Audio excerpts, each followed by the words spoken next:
Hi, everyone. Welcome to Evolve. Thanks for joining us today. I am excited to have a longtime friend and a business colleague of mine.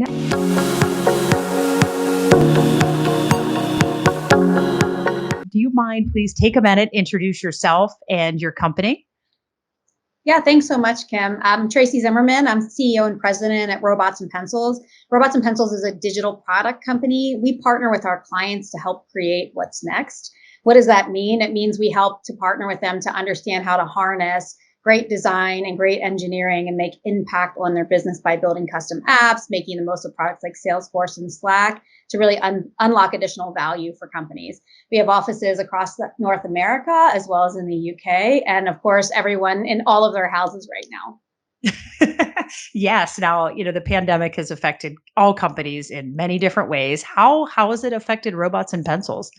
We were very fortunate in the pandemic, for sure. So, just starting with the sort of business continuity issues that many companies had to address.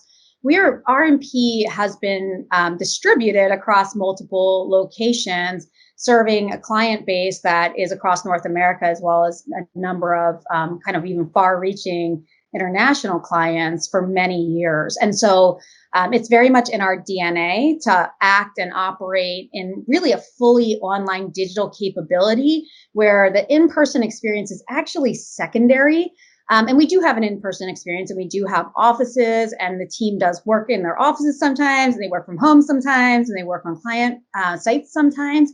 But we've always allowed our talent to really figure out where they work best and what's needed with their particular client or the stage they are in the work or the project. So, additionally, we've always said people will say to me, "Where's your headquarters?" I'm like, "Our headquarters is Slack." And I've been saying that for many years. And I'm very grateful that that was the case when we were hit with the pandemic like everyone else. So my joke with the pandemic hit, I said, well, my business continuity plan was like, hey, team, if you were thinking about coming into an office or going to a client site today, don't.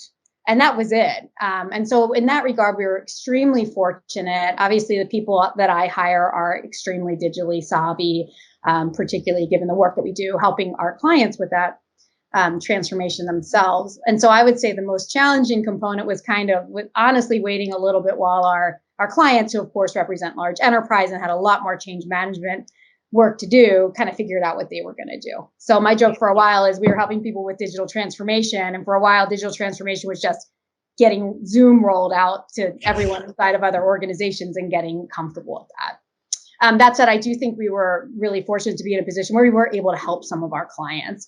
Even their digital readiness was better by working with us because we kind of bring that tool set when we work with them in engagements, but we also just kind of jumped in and helped with various tool sets and things like that for our clients. That's As far awesome. as it really is. It was very fortunate, especially when talking with other CEOs and what they were dealing with, kind of dealing with that for the first time. On the flip side, on the client side, we're very fortunate. Again, we've had lots of long-term relationships with our clients. Q2 and Q3 were definitely challenging. Kind of really companies were all around just kind of putting on the brakes and saying like, okay, let's freeze and figure out what we're going to do next. But we were fortunate that our existing clients, pulled us through, and we had meaningful growth in Q4 of last year, followed by even more growth in Q1 of this year. I mean, ultimately, digital's not going anywhere.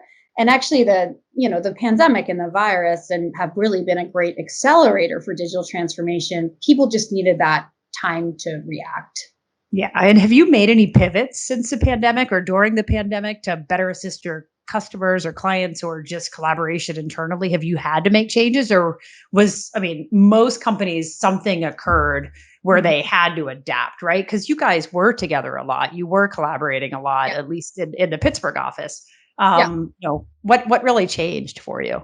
Yeah. In all of our offices. I mean, for sure, it was a big thing to have, even if people didn't go all the time, taking the option away. I mean, we humans, we like to have options. We like to have, freedom of movement. For sure, things change. Like, as an example, we used to do an all hands once a month or every quarter. At the beginning of the pandemic, we started doing that every week. And actually, we've continued to do that. And we have no plans to cancel that. In the early days, I mean, what I would say is, we were very human with our talent, right? I mean, we're a talent focused organization. If we don't have the right people and the right talent, I can't deliver for my clients. So we already were like that. But through the pandemic, we basically even had to up our own ante on sort of the empathy factor, because first of all, even though our talent could continue to do their jobs from their homes, all of a sudden they might have kids that are home from school, and now they have the responsibility of Zoom schooling their kids. I have young families that have babies at home and they can't get childcare from grandma, or they can't take their kids to daycare. So we had to, obviously have a lot of empathy and adjust through those situations. We also had a number of people, we were fortunate. We didn't have too many people in our particular team that got really sick. I think I mentioned to you previously that I got really sick early on. I think I might still be the person who got the sickest in the company. But they were dealing with elderly parents, other family members, spouses or partners losing their jobs, their neighbors losing their jobs, just the need to support more people. And so we had to up our, again, I think we're already good, but we even had to do more. I felt like I would get on that Zoom call and everybody's face would be staring at me. Just everyone's like, what is going to happen? And none of us knew. But we at least knew that we could be there together. Who would have ever thought that empathy would be a target of where you'd have to grow as a company and as individuals, right? Because, I don't know, I always feel like I have empathy, but I think you're right.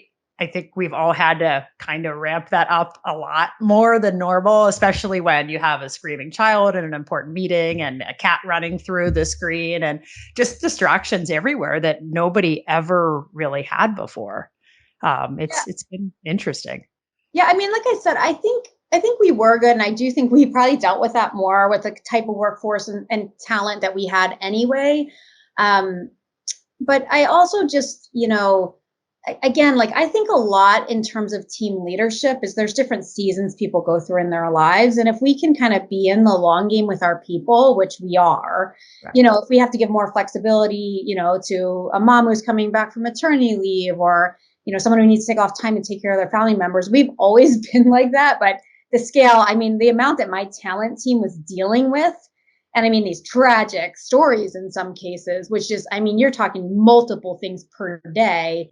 And we're only about a 200-person company. I can't imagine what larger organizations we're dealing with. But, I think we pretty much came through for people. I'm proud of that. That's awesome. And what do you think next looks like? I mean, obviously, you were pretty flexible from what I remember before this. Is next going to look different for Robots and Pencils? Yeah, it's a great question. So I actually think we will probably go back to being similar to how we were. I've thought for a long time, the pandemic was sort of a temporary time that we had to make certain accommodations, which, hopefully it doesn't happen again, but it might. But we've believed in having this hybrid environment for a long time, because I actually, some companies, and this is for our company, obviously lots of people make lots of different things work. And I think that there's as many individual types of companies that work for people almost as there are people in general. But for us, having that hybrid environment has been awesome. And again, we've done it for many years. So as an example, again, continuing to trust the talent to know when to do their best work. Even for talent that don't want to be in the office, we still will have periodic meetups in the office that could be, more social in nature or more learning focused in nature. Like the team would come in for the all hands, like everyone come in to say the Calgary office or the Austin office, be there for that meeting. Everyone would work from the office that day, but they might not work from the office any other day that week. And that's fine. There's other people that love the structure of the office environment, right? They're in there every day. It's just sort of how they like to work. And there's some people who never come in. We do try to years ago, I heard Seth Godin talk about how in-person experiences are really precious and should be precious and rare and really special because they're so expensive. So not in cost, but in time, right? So this is many years ago. I mean, obviously he's a super smart guy, right? And I thought a lot about that in terms of how we interact with our clients, how we interact with our talent. So if we're gonna have people come in, we want there to be a reason for it. I just read a stat today that my friend shared that said 36% of meetings that take place in an office, in a conference room, take place with only one person. So it's basically people trying to get away from everyone else at the office. Well, who cares if those meetings happen in an office or at your house or at your beach place or your client site? It doesn't really matter. So if people like to work that way, that's fine. But I do think as leaders, we need to know our people and what works for them. And we also need to, we have different business environments that we have to serve. My clients are okay with that. We can educate the market. We can bring people on site when it's necessary. So it's worked for us. So that's what I think it'll look like for us. Obviously, I do think a lot of companies will move closer to our direction, but we'll see. Well, I know that a lot of CEOs and business leaders around the country are really struggling with because they didn't have that environment beforehand, right? They were forced into it. They probably, a lot of them, quite a few that we've talked to, they actually didn't even have any cloud software. So they have the servers in the office. They have to be there. They have to be in their VPN network. They really weren't set up remotely. So this has been a shocker for many. Do you have any advice for other business leaders right now? Yeah, it's a great question. I've been calling this period of time when I talk to people, I say, how's your involuntary digital transformation going? Like, if you weren't already doing a digital transformation, So true. you did one this year, right? Yeah. I definitely have some advice. I mean, one, this is what we do is we help our clients to not just kind of get to baseline from a digital perspective, but actually unlock incremental value for their teams and for their customers and markets. So we would love to talk with them and help them. I think in terms of the talent management. I mean, everyone knows we're in an absolute war for talent. I mean, I'm fortunate I come from an organization where we've always really thought about that, but now everybody has to. In fact, I don't know about your experience, Kim. I'm interested in it. But in the CEOs I talk to and the other business leaders, their number one constraint to growth is people. Yes. Everyone's saying, oh, we need jobs and all that stuff. I'm like, actually, we need people that can do the jobs. And that's true in my organization, and it's true like all over the place. So I think as far as, getting to create a really friendly environment, but also has to be productive for the organization. I think there's a few key things. One is, I think, again, there's never been a better time to be a good leader and get to know your people. So taking the time to build the relationships, whether you're in the office and your team is remote or you're in a different office. I mean, this is not new, right? That people are working in different offices. So I think just getting to know people, and then particularly as we continue to manage through this environment, just go a level deeper and try to understand what they're dealing with, right? Like, are they dealing with childcare issues? Are they dealing with elder care issues? Are they, supporting the neighbors? I mean, we've found all kinds of stuff.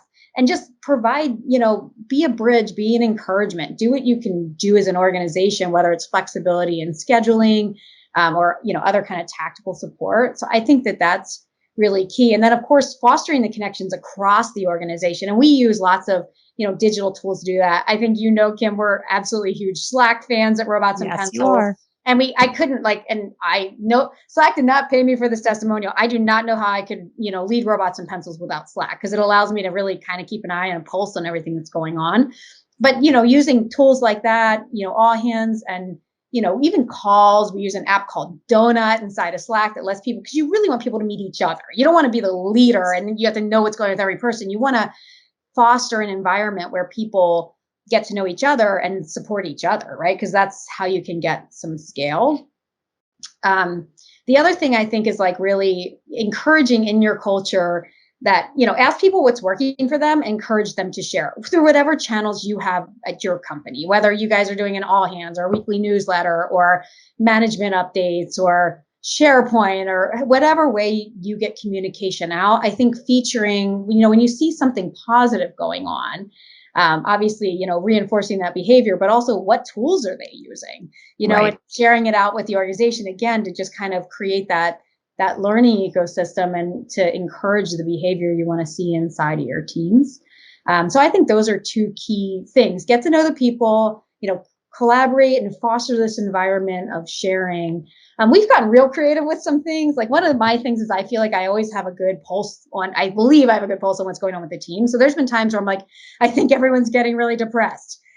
Let's try to do something fun. And we did this talent appreciation event. My talent team, all the credit belongs to my team. I mean, I just come up with crazy ideas. They're like, we shouldn't do it like that. And they do something better, and recently we've been doing one. So we picked quarterly themes, and this one for this quarter is around fitness, right? Sort of that time of year. We obviously know health behaviors can help people get out of the funk. I mean, it's really been a rough couple of months. Yes. And so our talent team came up with this idea of doing something they call Fit Bingo, and they create a different bingo card each week, and there's prizes, and the team and what's in the cards. And then we tried to be pretty inclusive on the fitness thing. So sometimes it's number of steps, sometimes it's read a book for fun, sometimes it's don't check your phone after 8 p.m. I never get that square. Yeah. But anyway, and the team's been contributing ideas, and it's just been getting better and better. And so it solves a lot of those things. It actually lets people get to know each other, like I was talking about before, Right. and lets them support each other. And then obviously we're trying to promote like kind of net healthy behaviors because again, like I said, I'm just worried about people. It's a rough time in the world for everybody, including my team. So some suggestions that you need to figure out what works inside of your organization that works inside of ours. Yeah, and you know what? Those suggestions are amazing, and I love those takeaways. Those are great. And the whole purpose of Evolve is to allow business leaders, CEOs to learn, connect, and grow together. And Tracy, it is a pleasure. Thank you so much for taking the time to talk today, and I look forward to seeing you in person. Likewise, I look forward to a lunch in person soon. Thanks, Kim. Sounds good. Thanks, Tracy. Bye. Sure.